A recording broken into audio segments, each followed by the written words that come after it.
Hello guys नोंथांमोननो आं दिनै मोनसे भिडिअ लानानै फैदों बे भिडिअआनो जाबाय ससियेल मिडियाआव जानाखि नुगासिनो रन्जन दैमारि सारखौ गबाय होननानै बुंसोलागासिनो नाथाय बियो नंखाय मानो होनबा बे जानाखि भाइरेल जागासिनो बियो नंखाय मोनसे भिडिअखौ नुनो मोनगासिनो दं बे भिडिअआ जाबाय सेमोननि थांनाय बोसोरनिसोमोन नायलांलाय नोंथांमोनहा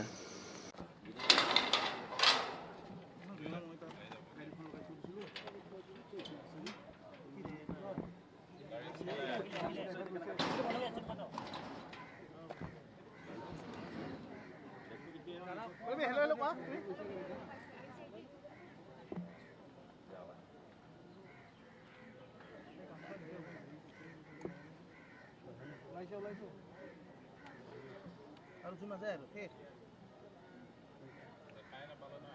গামোচা বিচাৰি কিন্তু দেই চশমা পিন্ধাটো ন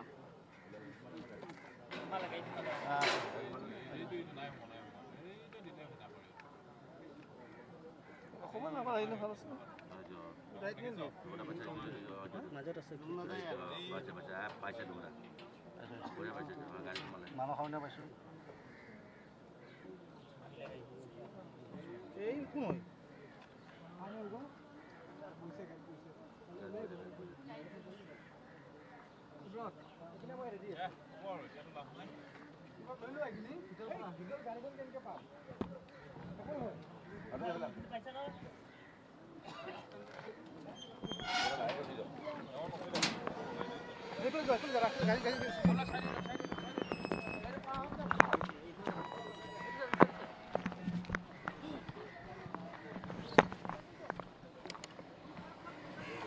एम्बुलेंस ले लो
জলদি যাব লাগে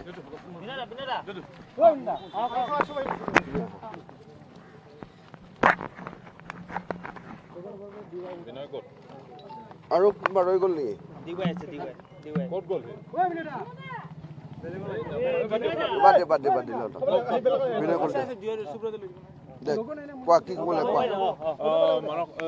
আজি ৰঞ্জন দৈমাৰীৰ জামিনত ওলাই গৈছে তেওঁৰ গোটেই বিচাৰ প্ৰক্ৰিয়াটো কেনেকুৱা আৰু কি কাৰণে গোটেই হয় আপোনালোকে ইতিমধ্যে আপোনালোকৰ ইলেক্ট্ৰনিক মিডিয়াত বা প্ৰিণ্ট মিডিয়াত কৈছে যে ৰঞ্জন দৈমাৰীৰ আটাইকেইটা ফ্ৰেকশ্যন তেওঁলোকে ইউনাইটেডলি শান্তি প্ৰক্ৰিয়াত যোগদান কৰিম বুলি ইতিমধ্যে তেওঁলোকৰ হাইডাউটৰ পৰা আহিছে আৰু সেই পৰিপ্ৰেক্ষিতত ৰঞ্জন দৈমাৰী যিহেতু চিৰিয়েল বম্বাৰ্ছ কেছত তেওঁ কনভিক্ট হৈছিলে আৰু তাৰ কাৰণে তেওঁৰ আমি এপিল ফাইল কৰিছিলোঁ এপিলৰ লগত আমি বেলো ফাইল কৰিছিলোঁ আৰু এই বেলটোৰ শুনানিৰ প্ৰক্ৰিয়া তাৰ পেপাৰ বুক ৰেডি নোহোৱাৰ কাৰণে হোৱা নাছিলে কিন্তু পৰৱৰ্তী পৰ্যায়ত যেতিয়া শান্তি প্ৰক্ৰিয়াটো ডেভেলপমেণ্ট হৈছিল আৰু তেতিয়া আমাক নিৰ্দেশ দিয়া হৈছিল যে ৰঞ্জন দৈমাৰী এখন বেল ফাইল কৰিব লাগে যোৱা পৰহি খৰতকীয়াকৈ আৰু যোৱা পৰহি খৰতকীয়াকৈ বেল ফাইল কৰি যোৱাকালি 3:30 স্পেচিয়েল ডিভিজন বেঞ্চ কনষ্টিটিউট কৰি গুৱাহাটী হাইকোৰ্টত তেওঁৰ যিটো ক্ৰিমিনেল এপিল পেণ্ডিং আছে তাৰ ক্ষেত্ৰত এটা মেচিনাছ এপ্লিকেশ্যন ফাইল কৰি সনকালি হিয়াৰিং ল'বৰ কাৰণে কোৰ্টক আবেদন জনোৱা হয় আৰু আমাৰ আবেদনৰ যুক্তি শুনি আৰু আজিৰ যিটো শান্তি প্ৰক্ৰিয়াৰ ব্যৱস্থাত ৰঞ্জন দৈমাৰীৰ অংশগ্ৰহণটো নিতান্তই প্ৰয়োজন তাৰ পৰিপ্ৰেক্ষিতত মাননীয় গুৱাহাটী হাইকোৰ্টৰ ডিভিজন বেঞ্চে ৰঞ্জন দৈমাৰীক 4 সপ্তাহৰ কাৰণে অন্তৰ্বৰ্তনকালী জামিনত যাবলৈ দিছে পৰৱৰ্তী সময়ত আকৌ এই জামিন হয়তো এক্সটেনশ্যন কৰাৰ সম্ভাৱনা আছে।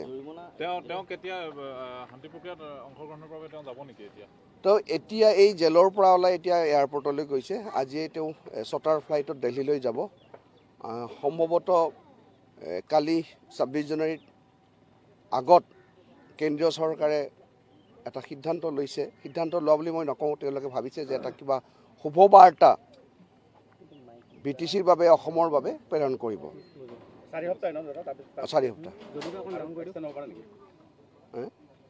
আৰু এক্সটেণ্ড হোৱাৰ চিষ্টেমটো কেনেকুৱা ধৰণৰ? নহয়, যদি এতিয়া তেওঁক ততাতৈয়াকৈ শান্তি প্ৰক্ৰিয়াত ভাগ লোৱাৰ কাৰণে লৈ গৈছে, যদি শান্তি প্ৰক্ৰিয়া হয়তো কালি এখন বৰ বেছি শান্তি প্ৰক্ৰিয়াৰ এখন চুক্তি হ'ব পাৰে, কিন্তু তেওঁলোকৰ যিটো আজি তেওঁলোকে সমস্যাক লৈ তেওঁলোকে ফাইট কৰিছে, সেইটোৰ কাৰণে পৰৱৰ্তী সময় লাগিবও পাৰে বোধহয়। গতিকে ৰঞ্জন দৈমাৰীক পৰৱৰ্তী সময়তো গোটেই প্ৰক্ৰিয়াটো দৰকাৰ হ'ব। গতিকে আমি ভাবোঁ যে ৰঞ্জন দৈমাৰীক আকৌ বাহিৰত থকাৰ প্ৰয়োজনীয়তা যথেষ্টখিনি আছে।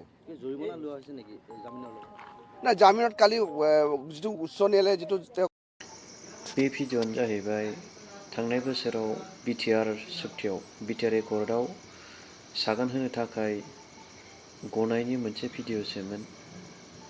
बेखायनो नोंथांमोनहा गोरोन्थियाव दा बुजि।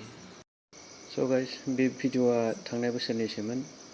जायनाखि जेलनिफ्राय गनांगौ बे खामानिखौ दासो BTR सरकारा आसाम सरकार मेयर सरकारखौ नारसिनगासिनो दं होननानै मिथिनो मोननाय जादों आरो प्रमद बर' साराबो मिडियानि गेजेरजों बुंगासिनो दं। स' गाइस, रन्जन दैमारि सारनि गनांगौआ दानो रन्जन दैमारि सारनि गनांगौनि खामानिया दानो फुरा जाजोबाखै। स्पेसियेल कर्टआबो दासो खामानि मावगासिनो दं होननानै मिथि मोननाय जादों। स' गाइस, नोंथांमोनहा बारा दा भाइरेल खालामसै अन्नानै प्लिज। बेखिनियानोमोन आं भिडिअ'आ। स' गाइस, बाय बाय। अन्नानै भिडिअ'खौ मोजां मोनदोंबा लाइक, शेयार, साबस्क्राइब खालामदो प्लिज। थेंक इउ अल, लाभ इउ।